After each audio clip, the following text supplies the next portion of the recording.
Hi friends, welcome to classroom. বন্ধুরা, এই ভিডিওতে এই প্রশ্নটি সমাধান করব।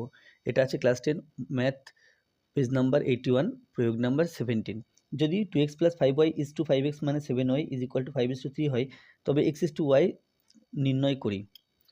তো প্রথমে এটা লিখে নিলাম, 2x plus 5y is two 5x মানে 7y, এটা সমান 5/3, আর ইজ টুকে আমরা বাই দিয়ে লিখতে পারি, তাহলে 2x plus 5y by 5x minus 7y সমান 5/3। এখন বজ্র গুণ করলাম, অর্থাৎ কোনাকুনি গুণ করেছি, 5 5 25, 5 7 35, 25x মাইনাস 35y সমান 3 × 6x, 3 5 15y। তো এখন এক্সগুলোকে বাদিকে আনলে 5x, এই 25x, আর এটা হলো 6y, এর আগের চিহ্নটা পাল্টে গেল, তো সমান 15y, সমান ডান দিকে আছে 15y, আর 35yকে নিয়ে আসলে এই চিহ্নটা পাল্টে প্লাস 35y হবে।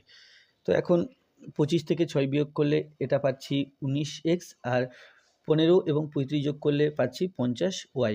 তাহলে 19x সমান 19 বাই, আমি এখান থেকে x/y বের করবো, তাহলে 19x যেটা ছিল 19xকে 19y দিয়ে ভাগ করলাম, সাথে সাথে ডান দিকে 50yকে 19y দিয়ে ভাগ করলাম, y কেটে গেল, এখানে 19 কেটে গেল, তাহলে x/y সমান 50/19।